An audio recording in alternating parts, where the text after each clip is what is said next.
चुनावों की तैयारी में जुटा राष्ट्रीय लोकदल और प्रदेश के पदाधिकारी आज ग्रेटर नोएडा पहुंचे और बैठक का आयोजन हुआ, जिसमें साफ तौर पर कार्यकर्ताओं को निर्देश दिए गए कि वो चुनावी तैयारियों में जुट जाएं।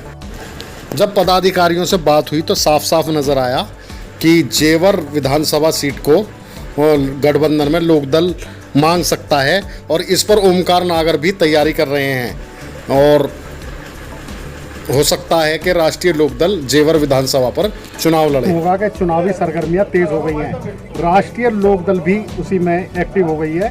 गौतम बुद्ध नगर में आज राष्ट्रीय लोकदल की एक महत्वपूर्ण बैठक का आयोजन किया गया कार्यालय पर, जहां वरिष्ठ पदाधिकारी पहुंचे और उन्होंने कार्यकर्ताओं के साथ बैठक ली और कई कार्यकर्ताओं को नई जिम्मेदारी भी दी।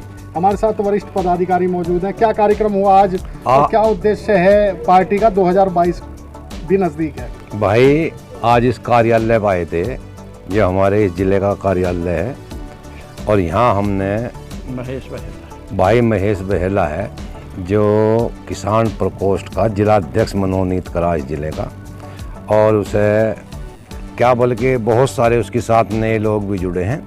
उन सब का धन्यवाद करने के लिए और उन्हें अपनी छाती से लगाने के लिए आए थे, मगर सब भाई रल मिल के इकट्ठे होकर रहेंगे। और ये तो मिशन 2022 का तो सबको पता ही है, इतनी निकम्मी, इतनी झूठी, इतनी चालाक लोगों की सरकार, इन्होंने अंग्रेजों को भी चोखे कवा दिए, तो इससे पीछे छुटाने की भी बात करते फिरे भाई। समाजवादी पार्टी से गठबंधन की चर्चा है और ये भी एक तरीके की हवा है क्षेत्र में, ये चर्चा फैली हुई है यूपी में इस बार अखिलेश जी। तो आपका इस बारे में क्या कहना? मतलब अखिलेश और जो चौधरी जैन थे नी, इन्हें तो तुम ऐसे समझो जैसे एक पेड़ की दो शाख। पेड़ था स्वर्गीय चौधरी चरण सिंह जी, उसमें से ही मुलायम सिंह लिखड़े, उसमें से ही अजीत सिंह लिखड़े। मुझे तो ये दोनों ऐसे लग रहे हैं चौधरी चरण सिंह के पोते हैं, और ये इस प्रदेश की नहीं इस देश की नैया पार करेंगे और मजदूर किसानों बहुत बुलंद है। गौतम बुद्ध नगर जिला, यहाँ पर भी क्या नाम है आपकी पार्टी मेहनत कर रही है। जेवर विधानसभा जहाँ जाटों की भी संख्या काफी है, राष्ट्रीय लोकदल और वहाँ से कई लोग मेहनत कर रहे हैं। इसमें ओमकार नागर जी भी हैं और भी कई लोग जनसंपर्क कर रहे हैं क्षेत्र में। तो उसके बारे में आपका क्या कहना है कि जिले में कोई सीट लड़ेगी क्या? देखो जी, मैं एक बात बताऊं, हमें सारी बातों का पता, पर हमें दो बात का नहीं पता। एक तो इस बात का नहीं पता कि चौधरी साहब किस सीट पे किसे टिकट देंगे। वरिष्ठ पदाधिकारी राम मेहर गुजर जी बात करेंगे चुनावों के बारे में। 2022 के चुनाव नजदीक है, क्या तैयारियां हैं आपकी? तैयारी जोरों पे हैं और आज जो कार्यक्रम, ये भी चुनावी कार्यक्रम का एक हिस्सा है, तो जोरदार तैयारी है। बड़ा उत्साह है किसानों में, नौजवानों में। छोटा वो व्यापारी पिसा हुआ है, नौजवान है जो भटक गया था, आज हमारे कंधे से कंधा मिला के चल रहा है। तो जोरदार तैयारी है और आने वाला टाइम अपना है गठबंधन का, इसमें नो डाउट नहीं है। वही सवाल मेरा जो अभी मैंने पूछा था, हाँ जी, कि गठबंधन में गौतम बुद्ध नगर में भी पार्टी क्या किसी सीट पर चुनाव लड़ेगी? देखिए साहब, गौतम बुद्ध नगर में मैं गुर्जर हूँ और देश में सबसे मजबूत यदि गुर्जर की कोई सीट है तो गौतम बुद्ध नगर की सीट है। बिल्कुल। और यहाँ से जीतेगा गुर्जर ही, हमारा ही जीतेगा, इसमें नो डाउट। तो ये जो अभी आपने अध्यक्ष जी से बात करी है जेवर वाली सीट की, जेवर पे जाट है, लेकिन हमारे साथ जो मुसलमान है तो सब जगह है। यहाँ भी चाहे जाट कम है लेकिन है यहाँ जेवर सीट पर मुस्लिम भी है, गुजर भी है, हाँ, जाट भी है। हाँ जी, हाँ। आपके एक तरीके से पक्ष की सीट है जेवर में। हाँ जी, हाँ जी। तो उसके बारे में मैं कह रहा हूँ, कई लोग जमीनी संपर्क भी, जनसंपर्क भी कर रहे हैं। हाँ, अच्छी बात है, अच्छी बात है।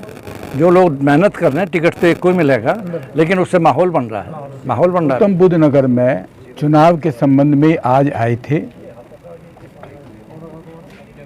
एक किसान प्रकोष्ठ का जिलाध्यक्ष भाई को बनाया गया है।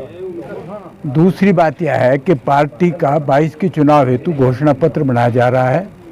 मुझे भी घोषणा पत्र में जिम्मेदारी, उसका सदस्य उस कमेटी का मैं हूँ, और लोगों से ये जानने के लिए आया था कि राष्ट्रीय लोकदल के घोषणा पत्र में जन सहभागिता हो, उसके लिए आप लोग क्या क्या सुझाव देना चाहते हैं ताकि घोषणा पत्र में वे सुझाव लिए जाएं। यहाँ औद्योगिक नीति, औद्योगिक क्षेत्रों की अलग बने, यहाँ भूमि के मुआवजे का प्रश्न आया और यहाँ की पंचायतें बहाल की जाए। कई महत्वपूर्ण सुझाव यहाँ के लोगों ने दिए। हम कमेटी में इनको रखेंगे और इनको स्थान दिलाने का काम करेंगे। हमारे साथ राष्ट्रीय लोकदल से जुड़ी हैं गीता निगम जी। बात करेंगे चुनावों के बारे में। आज यहाँ बड़ी महत्वपूर्ण बैठक हुई है गौतम बुद्ध नगर में, और गौतम बुद्ध नगर में कई सीटें हैं जिसमें एक जेवर भी है, जिसे गठबंधन जो है उसमें राष्ट्रीय लोकदल मांग कर रहा है जेवर की। आप क्या कहेंगी बहन? जैसा कि सभी सीटों पे दोनों ही पार्टी के गठबंधन में अपनी अपनी सीटों की मांग चल रही है, और सभी जो पदाधिकारी हैं और जो लोग हैं वो अपने अपने क्षेत्र में ये मांग कर रहे हैं कि भाई हम लोगों को टिकट मिले, चाहे उसमें राष्ट्रीय लोकदल हो या समाजवादी पार्टी हो। ज़मीन पर दोनों ही पार्टियां मेहनत कर रही हैं, और ये तो राष्ट्रीय नेतृत्व का है निर्णय कि वो किसको गठबंधन में सीट मिलती है, लेकिन पार्टी दोनों ही मेहनत कर रही हैं। हम लोग भी जा रहे हैं, जेवर क्षेत्र में भी मेहनत हो रही है और बाकी सीटों पर भी चल रही है हम लोगों के गठबंधन में। तो ये तो राष्ट्रीय नेतृत्व के ऊपर डिपेंड करता है किसको दी जाती है। अच्छा, हमारे साथ जिलाध्यक्ष हैं भूपेंद्र चौधरी जी। जी यहाँ लोकदल के संगठन का क्या काम चल रहा है 2022 के चुनावों के लिए? संगठन को मजबूती दी जा रही है, विस्तार किया जा रहा है, रोज नए लोग जुड़ रहे हैं, जिम्मेदारियां दी जा रही हैं। सबसे पहले गांव-गांव जाकर बूथ जाकर बूथ कमेटियां बनाई जाएंगी, बूथ कमेटियां खड़ी की जाएंगी। जैसा कि अभी आप पूछ रहे थे क्या जेवर भी आ सकती है। देखिए, गौतम बुद्ध नगर में 3 सीट हैं, जिसको राष्ट्रीय नेतृत्व आदेश करेगा कि इस सीट पर लड़ना है तो उस पर लड़ेंगे। और जहां तक बात उम्मीदवारों की है तो उम्मीदवारों की भी कमी नहीं है, लड़ने वाले बहुत हैं।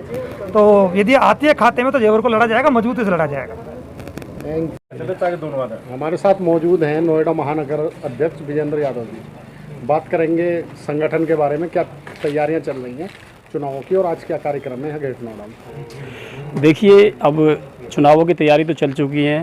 मोस्टली 6 महीने चुनावों के बचे हुए हैं। सारी पार्टियां अपने ज़ोरों शोरों से लगी हुई हैं। राष्ट्रीय लोकदल भी अपने काम पे लगा हुआ है और हर तरीके से जहां जहां छोटे छोटे बूथ हैं वहां अपने संगठन को मजबूत कर रहे हैं। हर ज़िले में, हर जगह, पूरे स्टेट में हम लोग मेहनत कर रहे हैं और कार्यकर्ताओं को जोड़ रहे हैं। साथ में आज हमारे यहाँ पे एक छोटा सा प्रोग्राम ये था कि जो हमारे किसान प्रकोष्ठ के जिलाध्यक्ष हैं, जो हमारे यहाँ पे नहीं थे, वो आज मनोनीत कर रहे हैं। उनके लिए बहुत बहुत धन्यवाद है। और कल जो हमारे यहाँ एक मीटिंग होने वाली है महापंचायत मुजफ्फरनगर में, उसके लिए भी चर्चा करेंगे। और साथ में एक कार्यक्रम हमारे बीच में हमारे गेस्ट आए हुए हैं, उन्होंने वो रखा है कि जो आने वाले अक्टूबर में हम लोग जो पार्टी का मैनिफेस्टो है वो जारी करेंगे। उसके लिए हम सब लोगों की आपस में चर्चा चल रही है, उसमें कुछ समाधान करना है, कुछ चीज़ें सबकी राय ली जा रही हैं, उसमें कुछ ऊपर नीचे करना है, या जिसकी अच्छी राय है या कोई चीज़ ऐसी है जो छूट गई है उसको आगे बढ़ाने के लिए। इसके लिए आज हमारे मुख्य रूप से प्रोग्राम रखा गया है। चैनल को सब्सक्राइब करें और हाँ, बेल आइकन दबाना बिल्कुल ना भूलें।